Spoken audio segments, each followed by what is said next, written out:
partir de agora estou gravando a aula de hoje. Vou apresentar aqui os slides.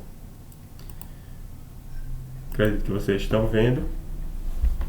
Então, a aula de hoje é sobre rotações. Então, eu já enviei uma lista de exercícios hoje pela manhã no Classroom sobre o assunto de rotações, para vocês já irem dando uma olhada nas questões do Enem, né, que eu selecionei, e tentando resolvê-las. O intuito é que nós fechamos esse assunto de rotações essa semana, né? Então, na aula de hoje, na próxima aula, a gente já fala sobre essa parte da física, que é o estudo de rotações, em que também se divide de duas formas. Da mesma forma como a gente estudou a parte translacional, né? Então, vai ter a parte cinemática e vai ter a parte dinâmica. E da mesma forma como a gente já estudou a parte de conservação e conservação da energia, a gente vai também ver como é que a energia se conserva no caso de rotações. Mas essa parte de conservação da energia vai ficar para a próxima aula. Então, eu pretendo hoje falar para vocês a parte da cinemática de rotações e também sobre como é que a gente pode expressar a segunda lei de Newton para o caso de rotações. Então, rotações, né? A gente vai observar que é um movimento de um corpo em torno de um eixo. Então, até agora examinamos apenas o movimento de translação, nos quais os objetos se movem ao longo de linhas retas ou curvas. Ou seja, eu tenho um objeto, né, de uma dada massa m, ele é rígido e ele está se movendo em linhas retas ou curvas, certo? Então, qual é a diferença desse movimento translacional para o movimento rotacional, né? Porque no movimento rotacional, os objetos giram em torno de um eixo. Então, eles agora estão...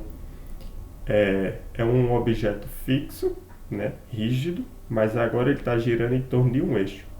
Como, por exemplo, um carrossel, certo? Aqueles brinquedos de parques de diversões é um exemplo muito interessante, porque é um exemplo de um movimento rotacional. Você tem ali os cavalinhos distribuídos no carrossel e você tem um eixo fixo no centro em que os cavalinhos giram em torno desse eixo. Então, esse exemplo é um exemplo de rotação. Como nós também já sabemos, por exemplo, o movimento de rotação da Terra é um movimento em que a Terra gira em torno do seu eixo. E aí nós definimos as horas a partir desse movimento de rotação. Já o movimento translacional é o movimento em que a Terra gira em torno do Sol. Então, esse movimento a gente define os dias, né, do ano. Então, uma volta completa é equivalente a 365 dias, que equivale a um ano. E uma rotação completa é equivalente a 24 horas, que é equivalente a um dia. Sendo assim, nós vamos agora observar quais são as variáveis da rotação. Então, um corpo rígido, repetindo, é um corpo que gira com todas as partes ligadas entre si sem mudar de forma. Então, aqui nós estamos considerando um caso em que o corpo está girando e ele não está mudando sua forma permanece fixa, né? E um eixo fixo é um eixo que não muda de posição, ou seja, ele tem um eixo fixo e esse eixo não está variando, né? Não está mudando a sua posição. Como o exemplo do carrossel, como eu falei para vocês. Aí nós definimos uma rotação pura, né? Porque é bom a gente apresentar essas palavras, rotação pura, é um movimento angular, porque isso pode aparecer numa dada questão, né, do Enem. Então, a rotação pura, nós temos que todos os pontos do corpo se movem ao longo de uma circunferência cujo centro está no eixo de rotação. E todos os pontos descrevem o mesmo ângulo no mesmo intervalo de tempo. Então, todos os pontos do corpo estão se movendo ao longo de uma circunferência, cujo o eixo é o centro dessa circunferência. E nós observamos que todos os pontos descrevem o mesmo ângulo no mesmo intervalo de tempo. Então, nós vamos ver numa figura a seguir que os pontos estão se deslocando, né, numa dada trajetória, e todos os outros pontos também estão seguindo uma trajetória, mas o ângulo que eles formam é o mesmo para cada intervalo de tempo, iguais para todos. No caso da translação pura, que é o movimento linear, todos os pontos se movem ao longo de linhas retas, né? E todos os pontos percorrem a mesma distância no mesmo intervalo de tempo. Né? Aqui é uma analogia, né, com o movimento rotacional. Em translação, você tem um corpo que está mudando de posição em cada instante de tempo. Então, como esse corpo não está girando, todos os pontos são fixos e estão sendo transladados, ou seja, estão percorrendo uma linha reta. No caso da rotação pura, não, esses aí, no lugar de estão percorrendo uma linha reta, estão percorrendo o mesmo ângulo, né? Então, agora nós vamos discutir, né, os equivalentes angulares das grandezas lineares, posição, deslocamento, velocidade e aceleração. Então, nós vamos fazer agora a comparação entre grandezas lineares e grandezas angulares, ou seja, em vez de a gente falar de posição, que é, no caso da translação, que seria uma coordenada x, por exemplo, agora a nossa posição vai ser uma coordenada θ, né, que é um ângulo.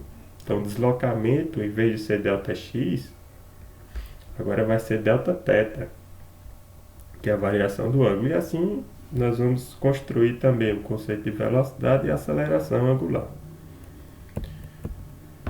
Então, nós temos uma figura... Oi, pode falar.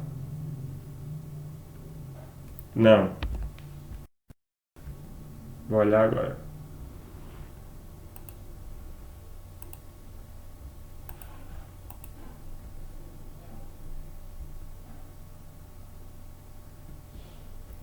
De imagens, o que eu posso mostrar através de... acho que o que ele está perguntando é sobre essa questão de movimento rotacional, né?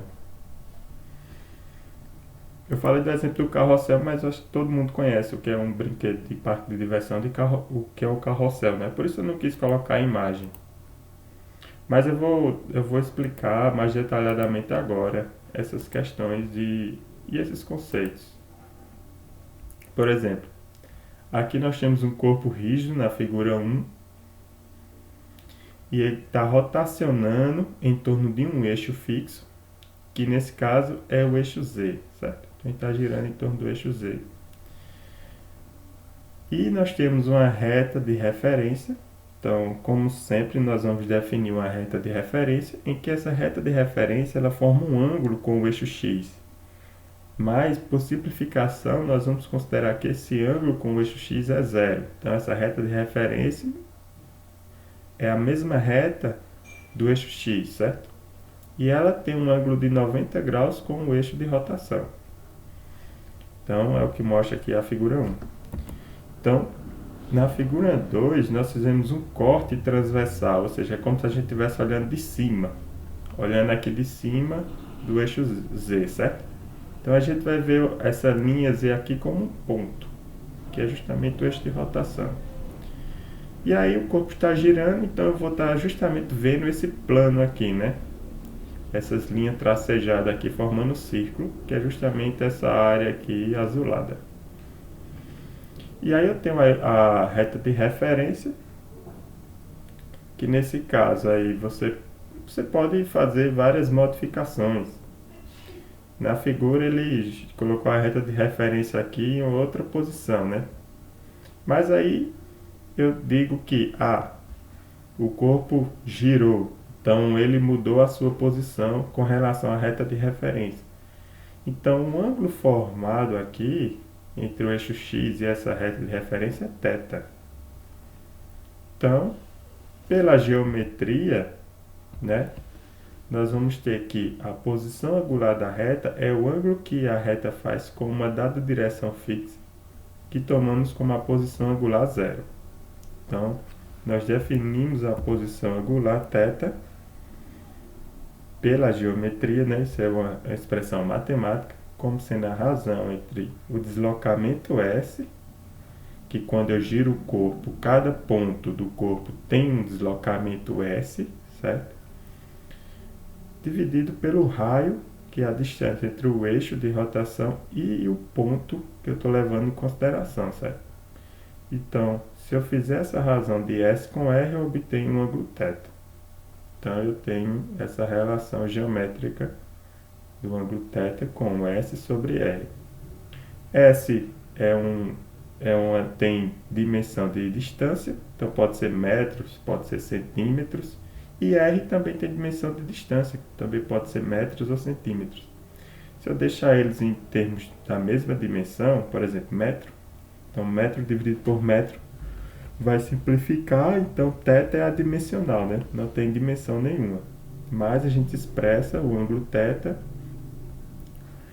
seja em radiano ou seja em graus, né? Mas a forma mais correta de se expressar é em radianos. Então, para uma circunferência completa, em que ele dá um giro completo, ele dá um giro de 360 graus, que é equivalente a 2π radianos. Isso vocês já sabem, né? Então, a partir dessa expressão 1, nós vamos definir, né, deslocamento angular. Deslocamento angular é simples, é o que eu já tinha explicado, é você considerar a variação da posição angular do corpo, ou seja, se o corpo tinha uma posição angular inicial θ1, e aí ele girou, ele passou por uma posição angular θ2. Então, deslocamento angular é quem? É a posição final menos a inicial, mas aqui posição angular final menos posição angular inicial. Então, Δθ vai ser θ2 menos θ1. Da mesma forma como na variação linear, ou seja, Δx é x final menos inicial. E aí nós vamos definir também a velocidade angular. Então, suponha que um corpo em rotação está na posição angular θ1 no instante t1 e na posição angular θ2 no instante t2, ou seja, passou o tempo, ele mudou de posição angular. Então, definimos a velocidade angular média. Então, a velocidade angular média do corpo no intervalo de tempo ΔT, de T1 a T2 como? Então, nós vamos ter, calculando aqui a velocidade angular média, né? Supondo que, se caso a gente tenha a velocidade angular constante, então a gente vai ter θ2 menos θ1, T2 menos T1. A razão, né? Da mesma forma que Δx sobre Δt, só que aqui é Δt sobre Δt.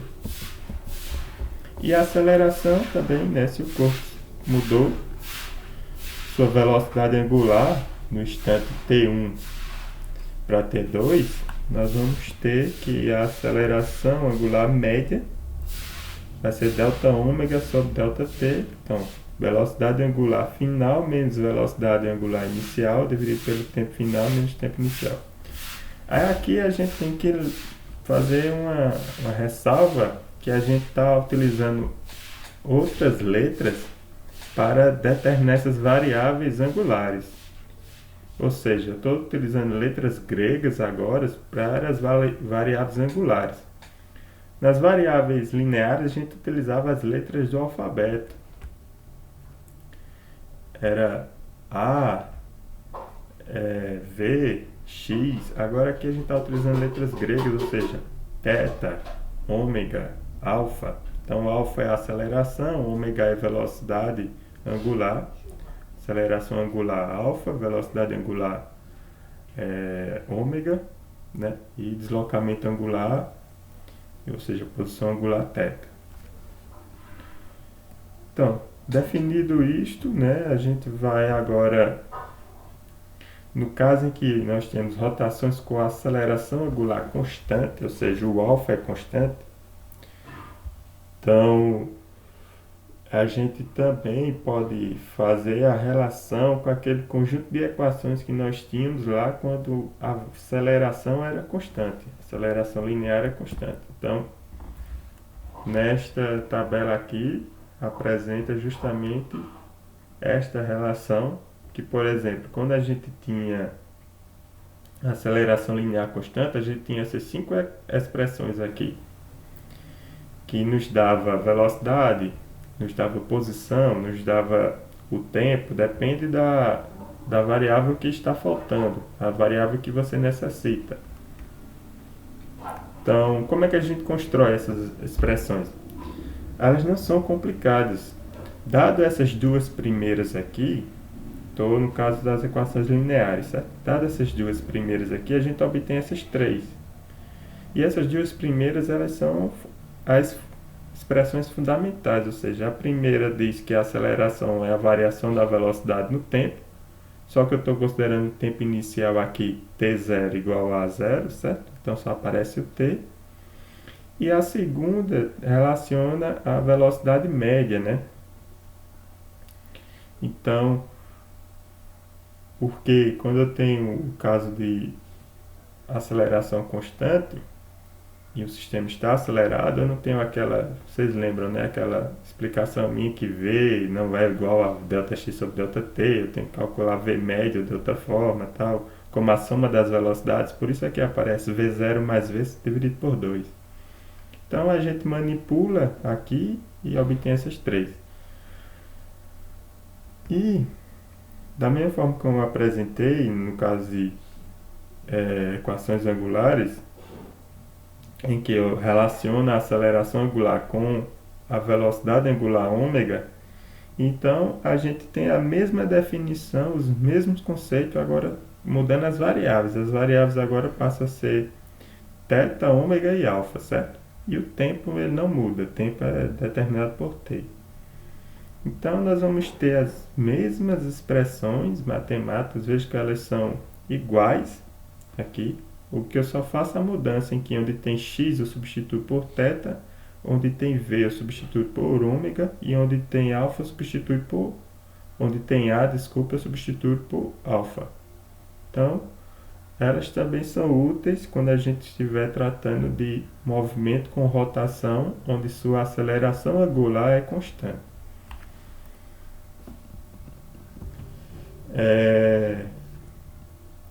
Também nós podemos agora relacionar as variáveis lineares e angulares.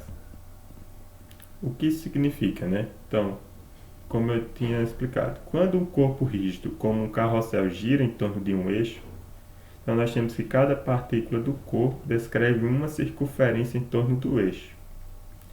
Como o corpo é rígido, todas as partículas completam uma revolução no mesmo instante de tempo, ou seja, todas têm a mesma velocidade angular ômega.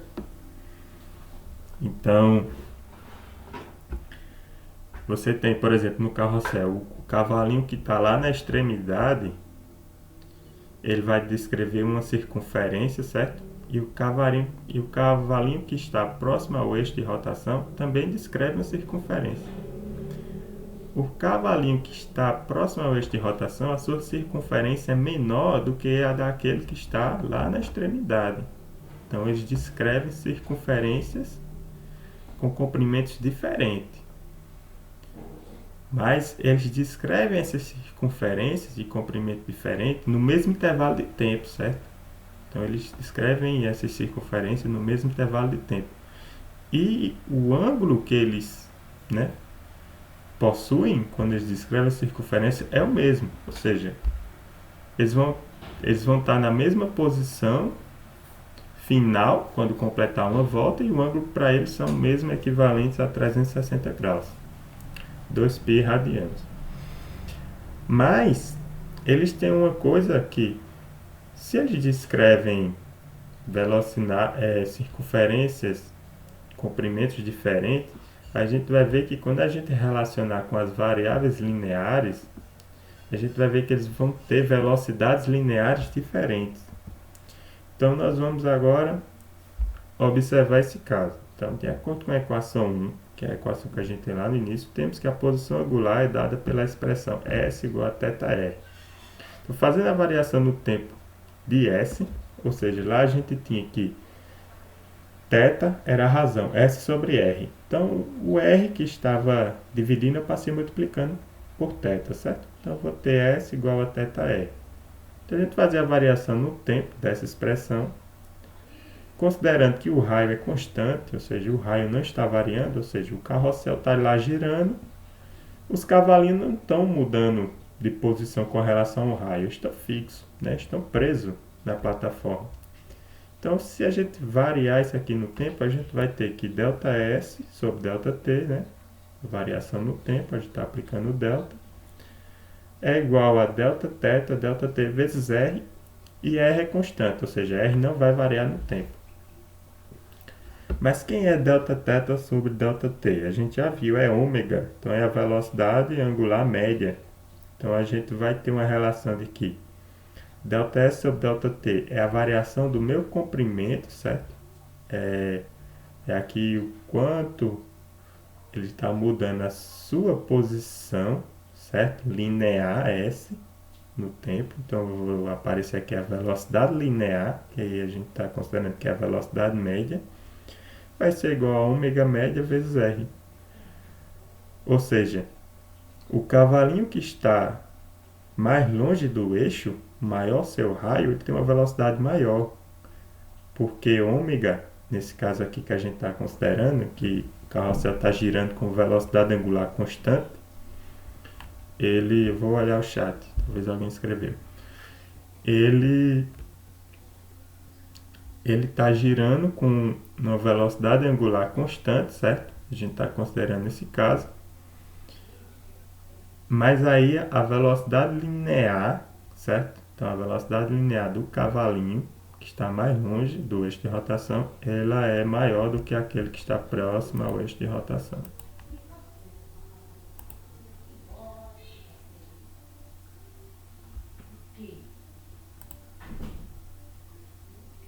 Vou repetir qual parte. Eu acho que essa da... Eu acredito que seja essa parte aqui. Essa é a equação 5. Então, como eu estava... Certo. Como eu estava explicando, a gente tem a posição linear S e nós temos a posição angular θ. E eles estão relacionados através dessa expressão, S é igual a θ vezes R. Isso é nos dado pela geometria, pela matemática. Tem nada de física até agora, né? Mas aí se eu disser que eu estou variando no tempo essa posição linear, o que é variar a posição linear no tempo? É porque antes ele tinha uma posição linear, né, S1, e depois ele vai ter uma posição linear S2. Ou seja, ele descreve uma circunferência. Qual é a circunferência? É 2πr, né, para um círculo. E isso é dado em metros, né? Então, essa é uma posição linear. Agora, o que nos confunde é que, a gente faz a relação de que as quantidades lineares, elas são aquelas quantidades que descrevem linhas retas. Não necessariamente precisa ser uma linha reta, pode ser uma curva. Então, ele está variando a sua posição linear, certo? Então, necessariamente precisa ser uma linha reta, pode ser uma linha curva. Então, é o caso da nossa variável S. E ela está variando no tempo. Então, variar ela no tempo é variar θ no tempo. E aí nós vamos ter uma velocidade angular média, certo? Então, a gente está considerando que essa velocidade angular média é constante. Então, a única coisa que pode fazer a velocidade aumentar é o raio. Você aumentando o raio R. Ou seja, você alterando a posição daquele corpo que está naquele valor, naquela dada circunferência, certo? Por quê? Porque o cavalinho que está na extremidade do carrossel, ele descreve uma circunferência maior do que o cavalinho que está próximo ao eixo. A circunferência dele é menor. Então, eles vão ter velocidades diferentes. Então, quem estiver sentado no cavalinho mais longe do eixo vai sentir que a velocidade com que o carrossel está girando é maior, porque ele tem uma velocidade linear maior do que aquele que está no cavalinho próximo ao eixo de rotação. Então, ele nem vai perceber tanto a velocidade com que o carrossel está girando. Mas a velocidade angular deles, de todos os cavalinhos, é a mesma, certo? Então, não está variando. Mas se a gente considerar o caso em que a velocidade angular, ômega, está variando, então nós vamos fazer o quê? Nós vamos aplicar a variação no tempo dessa expressão 5, certo? Que é a velocidade média. Então, o raio permanece constante nesse caso. A gente analisa apenas um cavalinho, certo? Esquece os outros. Então, apenas um corpo. Então, a velocidade média está variando, o delta ômega está variando. Então, isso aqui, delta ômega delta t é alfa. Então, a gente vai ter que esta quantidade aqui, delta V sobre delta t, é igual a alfa vezes R. Mas quem é delta V sobre delta t médio é a aceleração. Então, a aceleração média é igual a alfa vezes R. Então, aqui nós temos uma figura também para explicar, né, essa relação. Mas é a mesma figura do slide anterior. Então, nós temos essas relações aqui, 5 e 6, que relaciona quantidades lineares, velocidades lineares, com quantidades angulares, ômega. Da mesma forma, nós temos quantidades lineares aqui, a aceleração linear, no caso aqui, nós temos que a velocidade angular, ômega, está variando, nós vamos ter a aceleração angular alfa aparecendo nesta expressão 6. Que na maioria dos casos, quando a velocidade angular estiver variando, nós vamos ter uma aceleração angular alfa média, que nós vamos considerar ela como constante, certo? Isso simplifica bastante os problemas. Para exemplificar tudo isso que eu falei até agora, nós temos uma questão do Enem e nós vamos resolver ela. Então, é a questão 80 do Enem 2016, prova amarela. Então, eu vou ler a questão. A invenção e o acoplamento entre engrenagens revolucionaram a ciência na época e proporcionaram a invenção de várias tecnologias, como os relógios. Então, ele está contextualizando, né? Então, ao construir um pequeno cronômetro, um relojoeiro usa o sistema de engrenagem mostrado, né? O que está apresentado aqui na figura 4. Então, de acordo com a figura 4, o motor é ligado ao eixo e movimenta as engrenagens fazendo o ponteiro girar. Então, nós temos o eixo do motor aqui na figura 4.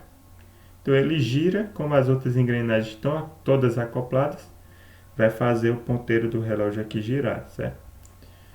Ele diz que a frequência do motor é de 18 RPM. RPM a gente pode entender como, na verdade, significa rotações por minuto, ou revoluções por minuto. Então, ele está dando a frequência. Ele está dizendo frequência, mas aqui é frequência angular, certo? Ele não botou o nome angular, mas significa frequência angular. E o número de dentes das engrenagens está representado no quadro. Certo? Nós temos aqui, nesse quadro, nós temos o número de dentes que cada engrenagem tem, a engrenagem A, B, C e D, e os dentes correspondentes a cada engrenagem, né? A tem 24 dentes, B 72, C 36, D 108. Então, ele vai perguntar a frequência do giro do ponteiro em RPM. Então, essa é a pergunta que vocês têm que responder. Agora, nós vamos fazer o seguinte. Nós vamos aplicar esses conceitos que a gente estudou anteriormente.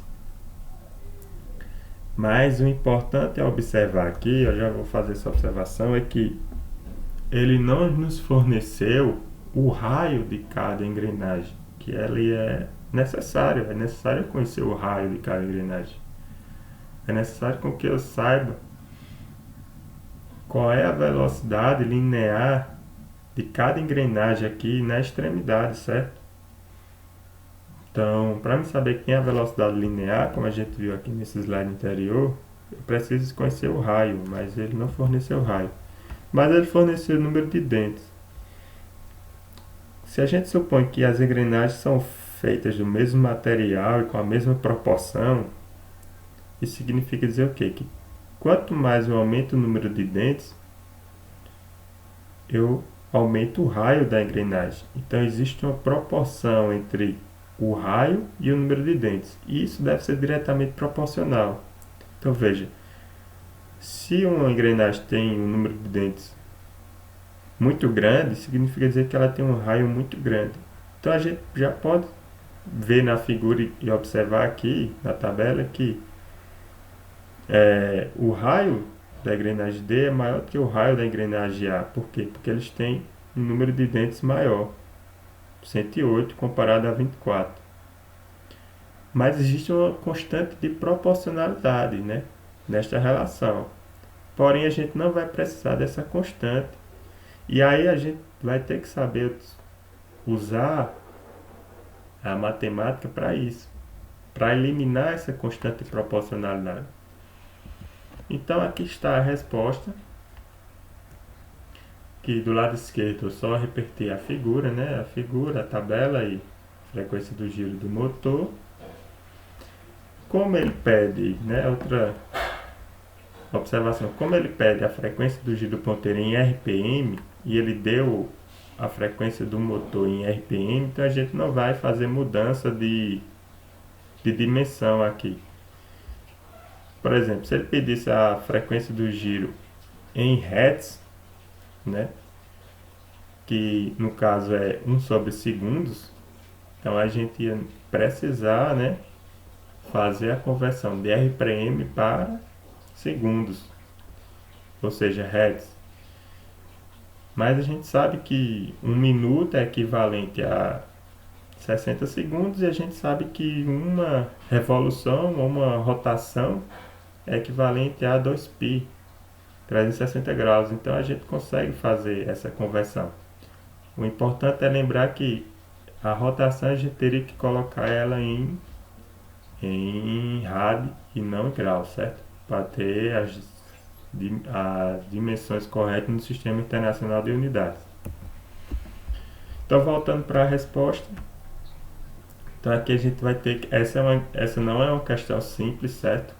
Ela precisa um pouco mais de cuidado na hora de responder. Então, nós precisamos observar que as engrenagens A e B estão acopladas, certo? Então, a A é o eixo do motor e B é a que está acoplada ao eixo do motor. Logo, eu posso afirmar que a velocidade linear dos dentes, certo? Eu estou olhando para os dentes.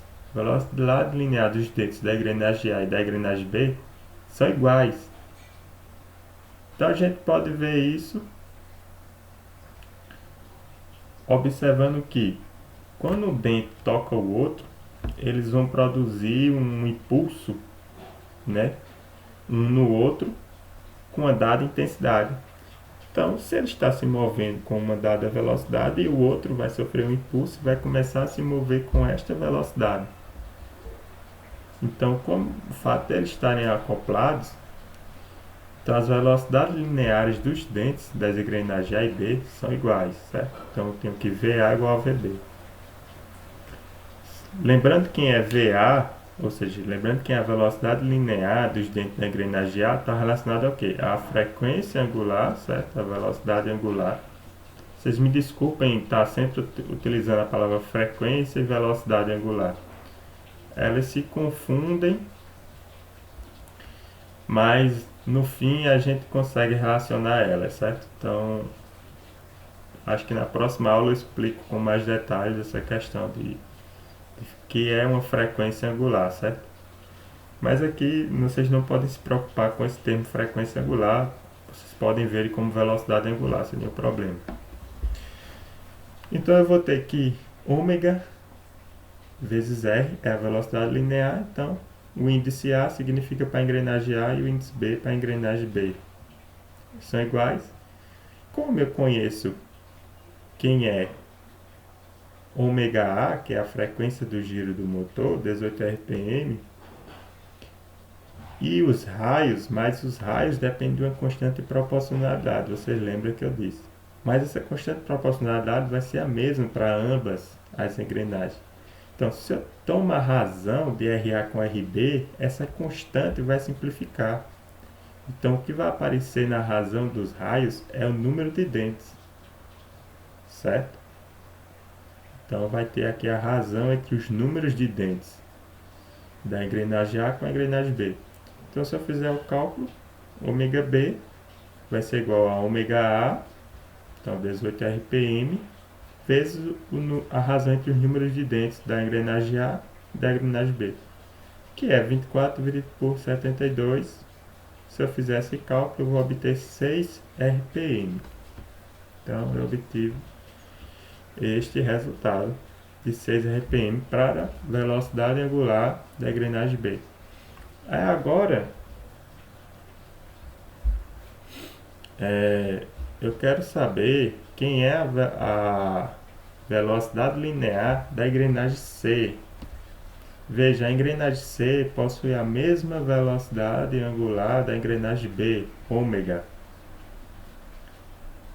Por quê? Porque eles estão acoplados. A engrenagem C está acoplada à engrenagem B. Só voltar aqui para a figura. Ó. Veja que a B é essa maior, a C é a menor. Como eles estão juntos, todos os pontos de B descrevem a mesma circunferência no mesmo intervalo de tempo de C. Então, os pontos de C e os pontos de B descrevem a mesma circunferência no mesmo intervalo de tempo. Logo, eles têm velocidades angulares iguais. Então, ômega B é igual a ômega C. Assim, eu posso fazer a relação entre velocidade linear da engrenagem C com a engrenagem D, que está acoplada a C, certo? Agora, aqui é ter cuidado. Velocidade linear de B é diferente de velocidade linear de C. Por quê? Porque os dentes de C estão mais próximos do raio, do eixo de rotação, do que os pontos, do que os dentes de B. Então, os dentes de B estão mais afastados do eixo de rotação comparados aos dentes da engrenagem C. Então, eles têm velocidades lineares diferentes. É como aquele exemplo do carrossel dos cavalinhos. Os cavalinhos mais próximos do eixo de rotação têm uma velocidade linear menor do que os cavalinhos que estão mais distantes. Mas a gente não precisa ter essa relação. O que a gente precisa ter a relação é que velocidade linear de C é igual a velocidade linear de D, porque eles estão acoplados.